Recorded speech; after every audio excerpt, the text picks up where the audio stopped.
a letter which did not reach its destination, and thereby perhaps saved the world. The Stalinist terror of the 1930s was a humanist terror. Its adherence to a humanist core was not what constrained its horror, it was what sustained it. It was its inherent condition of possibility. What if the legacy of the humanist tradition, resuscitated by high Stalinism, not only created the ideological presuppositions for dissident resistance, but also saved the world in a quite literal way, namely prevented global nuclear catastrophe during the Cuban Missile Crisis? As far as one can reconstruct the events today, two things combined to facilitate the happy outcome. The first was polite tact, the rituals of polite, feigned ignorance, if one is to believe recent revelations. Kennedy's stroke of genius, which was crucial for the resolution of the Cuban Missile Crisis, was to pretend that a key letter had not arrived at its destination, to act as if this letter did not exist, a stratagem which, of course, only worked because the sender, Khrushchev, participated in it. On Friday, October 22, 1962, a letter from Khrushchev to Kennedy confirms the offer previously made through intermediaries. The missiles would be removed if the U.S. issued a pledge not to invade Cuba. On Saturday, October 27, before a U.S. answer, another harsher and more demanding letter from Khrushchev arrived, adding the removal of U.S. missiles from Turkey as a condition and signaling a possible political coup in the Soviet Union. At 8:05 p.m. the same day, Kennedy sent a response to Khrushchev informing him that he was accepting the proposal of October 26, that is, acting as if the October 27th letter had never existed. On Sunday, October 28th, Kennedy received a letter from Khrushchev in which he agreed to the deal. The lesson of this is that in such moments of crisis where the fate of everything hangs in the balance, saving appearances, politeness, the awareness that one is playing a game, matters more than ever. One can also claim that what triggered the crisis was a symmetrical fact, a letter which also did not arrive at its addressee, but this time because it was never sent.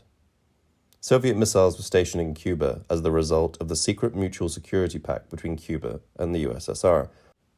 Many observers, most notably Ted Sorensen, suggested that the US reaction would have been much less offensive if the mutual security pact had been made public in advance, as Castro had wanted, incidentally.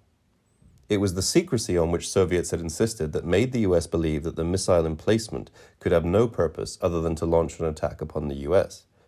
If the entire process of signing the pact and installing the missiles had been in the open and transparent, it would have been perceived as something much less threatening, not as the preparation of a real attack, but simply as demonstrative posturing, which posed no real military threat. This lesson was not learned by the US military establishment, which interpreted the peaceful resolution of the crisis in quite a different way. Its opinion is best rendered by Raymond Gartoff, at the time an intelligence analyst in the State Department. If we have learned anything from this experience, it is that weakness, even only apparent weakness, invites Soviet transgression. At the same time, firmness in the last analysis will force the Soviets to back away from rash initiatives. The crisis is thus perceived as the eyeball-to-eyeball confrontation of two players, a macho game of chicken, where the one with greater toughness, inflexibility, and resolve wins. This view, of course, does not fit reality.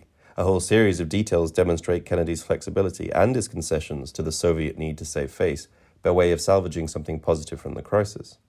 In order to buy some time and avoid a direct confrontation, he permitted on October 25th a Soviet tanker to proceed through the quarantine. On October 28th, he ordered that no interview should be given and no statement made which would claim any kind of victory.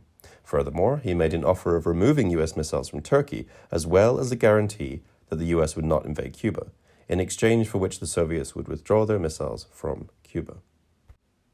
The Soviet perception of the crisis was different. For them, it was not the threat of force that ended the crisis. The Soviet leadership believed the crisis had ended because both Soviet and U.S. officials had realized they were at the brink and that the crisis was threatening to destroy humankind. They did not fear only for their immediate safety and were not worried merely about losing a battle in Cuba. Their fear was the fear of deciding the fate of millions of others, even of civilization itself. It was this fear, experienced by both sides at the peak of the crisis, which enabled them to reach a peaceful solution. And it was this fear which was at the very core of the famous exchange of letters between Khrushchev and Fidel Castro at the climax of the crisis.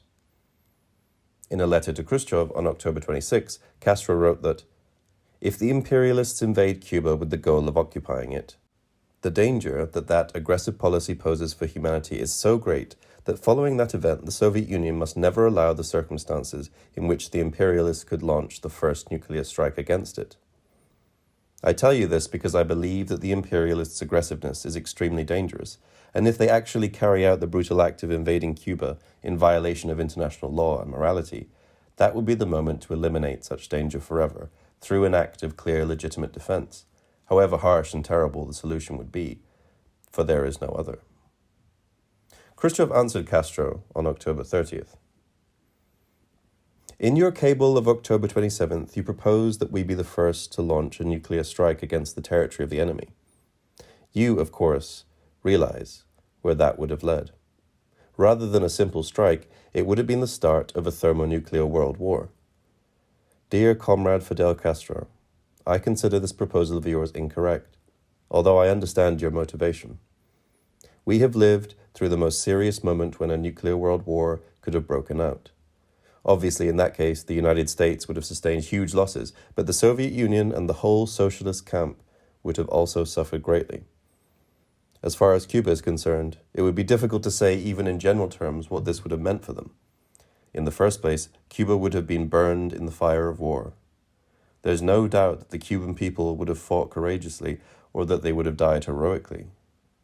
But we are not struggling against imperialism in order to die, but to take advantage of all our possibilities, to lose less in the struggle and win more, to overcome and achieve the victory of communism."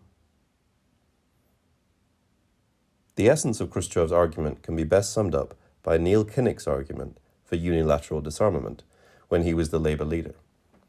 "I am ready to die for my country, but I am not ready to let my country die for me." It is significant to note that, in spite of the totalitarian character of the Soviet regime, this fear was far more predominant in the Soviet leadership than in that of the US. So perhaps the time has come to rehabilitate Khrushchev, not Kennedy, as the real hero of the Cuban Missile Crisis. Castro answered Khrushchev on October 31st. "I realized when I wrote them that the words contained in my letter could be misinterpreted by you, and that was what happened. Perhaps because you didn't read them carefully, perhaps because of the translation, perhaps because I meant to say so much in too few lines. However, I didn't hesitate to do it. Do you believe, Comrade Khrushchev, that we were selfishly thinking of ourselves, of our generous people willing to sacrifice themselves, and not at all in an unconscious manner, but fully assured of the risk they ran? No, Comrade Khrushchev. Few times in history, and it could even be said that never before, because no people had ever faced such a tremendous danger, was a people so willing to fight and die with such a universal sense of duty. We knew, and do not presume that we ignored it, that we would have been annihilated, as you insinuate in your letter, in the event of nuclear war. However, that didn't prompt us to ask you to withdraw the missiles. That didn't prompt us to ask you to yield. Do you believe that we wanted that war? But how could we prevent it if the invasion finally took place? And if war had broken out, what could we do with the insane people who unleashed the war? You yourself have said that under current conditions, such a war would inevitably have escalated quickly into a nuclear war. I understand that once aggression is unleashed, one shouldn't concede to the aggressor the privilege of deciding, moreover, when to use nuclear weapons. The destructive power of this weaponry is so great, and the speed of its delivery so great, that the aggressor would have a considerable initial advantage. And I did not suggest to you, Comrade Khrushchev, that the USSR should be the aggressor, because that would be more than incorrect. It would be immoral and contemptible on my part. But from the instant the imperialists attack Cuba, and while there are Soviet armed forces stationed in Cuba to help in our defense in case of an attack from abroad, the imperialists would, by this act, become aggressors against Cuba and against the USSR, and we would respond with a strike that would annihilate them. I did not suggest, Comrade Khrushchev, that in the midst of this crisis the Soviet Union should attack, which is what your letter seems to say. Rather, that following an imperialist attack, The USSR should attack without vacillation and should never make the mistake of allowing circumstances to develop in which the enemy makes the first nuclear strike against the USSR. And in this sense, Comrade Khrushchev, I maintain my point of view because I understand it to be a true and just evaluation of a specific situation. You may be able to convince me that I am wrong, but you can't tell me that I am wrong without convincing me. It is clear that it was Castro himself who purposefully misread Khrushchev here. Khrushchev understood very well what Castro wanted the USSR to do, not to attack the US out of nowhere, but, in the case of the US invasion of Cuba, still an act of conventional war, and a limited one at that, attacking a recent ally of the USSR, not the USSR itself, to retaliate with total nuclear counterattack.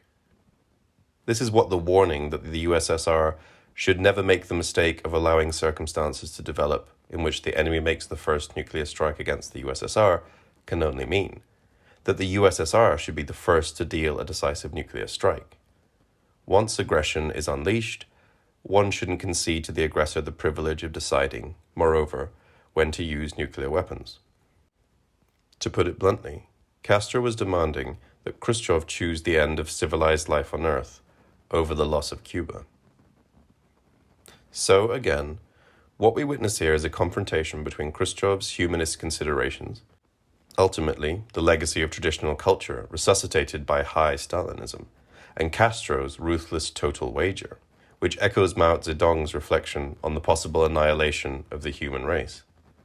As we have noted earlier, Che Guevara approached the same line of thought when he praised the heroic readiness of the Cuban people to risk its own effacement.